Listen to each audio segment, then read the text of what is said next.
Hi students, இப்போ நம்ம பார்க்க போகிறது பயிற்சி 3.3 ஃபர்ஸ்ட் சம். கொஸ்டின் பாருங்கள். 2x³ - x² - 18x + 9 = 0 எனும் முப்படி பல்லுறுப்புக்கோவை சமன்பாட்டின் மூலங்கள் இரண்டின் கூட்டல் தொகை 0 எனில் சமன்பாட்டின் தீர்வு காண்க.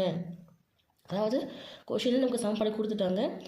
இதோடைய இரண்டின் கூட்டல் தொகை இருக்குது பார்த்தீங்களா, இது நமக்கு தெரியாது. இதை வந்து ஆல்ஃபா பீட்டான்னு எடுத்துக்கலாம். அப்போது இதுக்கான தீர்வு என்ன, ஃபைனல் ஆன்சர்ஸ் கேட்டிருக்காங்க, வாங்க பார்க்கலாம். பாருங்கள், இப்போ கொடுத்துட்டு சமன்பாடு நம்ம எடுத்து எழுதியாச்சு.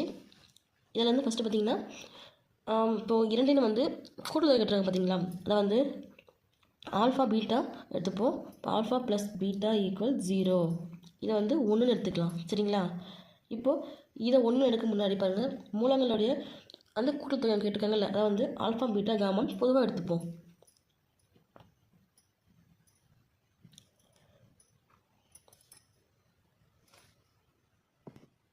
பொதுவாக பாருங்கள், ஆல்ஃபா பீட்டா மற்றும் காமா அப்படின்னு எடுத்துக்கலாம். சரிங்களா?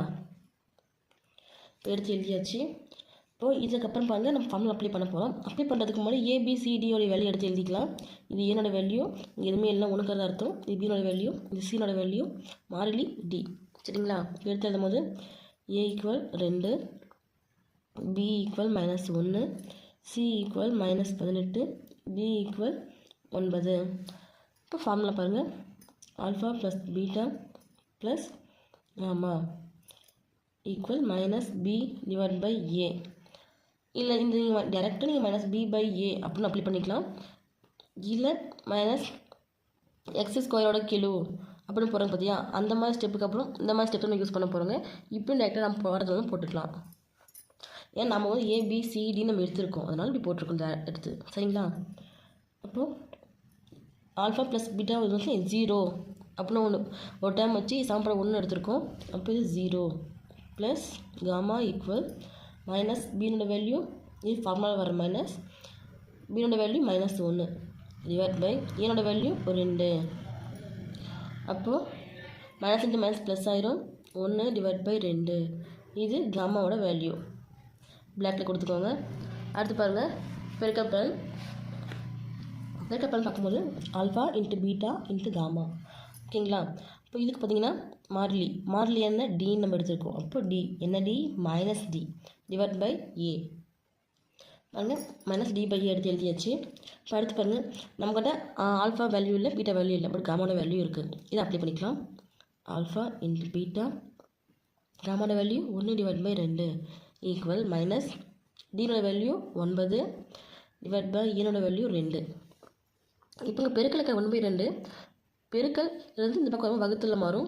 இப்போ பெருக்க தலைகீழியாக மாறும்போது 2/1 வரும். சரிங்களா? இப்போ alpha into beta -9 divide by 2 into 2 divide by 1ன்னு வரும். சரிங்களா?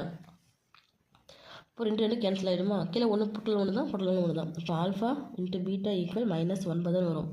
நமக்கு ஏன்னா ஒரு வேல்யூ தான் வேணும். அப்போ ஆல்ஃபா வச்சுக்கலாம். இங்கே பீட்டா பெருக்கல் இருக்கா, ஈக்குவல் பக்கம் வரும்போது வகுத்தில் வரும். அப்போ -9 டிவைட் பை பீட்டா. சரிங்களா? பிளாக்கில் கொடுத்துக்கோங்க. இப்போது ஆல்ஃபாவுக்கு நம்ம விலை கண்டுபிடிச்சிருக்கோம் பார்த்தீங்களா, இதை வந்து நம்ம ஃபஸ்ட்டு எடுத்து சமன்பாடு 1 அப்ளை பண்ண போகிறோம். சொல்லுங்கள், ஆல்ஃபாவோட மதிப்பை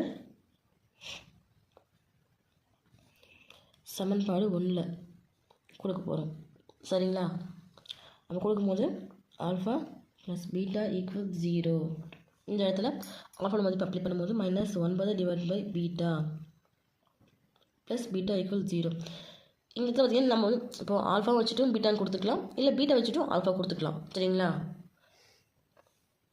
அடுத்து பாருங்கள், இப்போது உங்கள் கீழே 1 அர்த்தம் கிராஸ் மல்டிப்ளிகேஷன் பண்ணிக்கலாம். பண்ணும்போது 1 × -9 plus beta into beta square பெருக்கிறோம், அதனால் பீட்டா ஸ்கொயர் தான் போடணும்.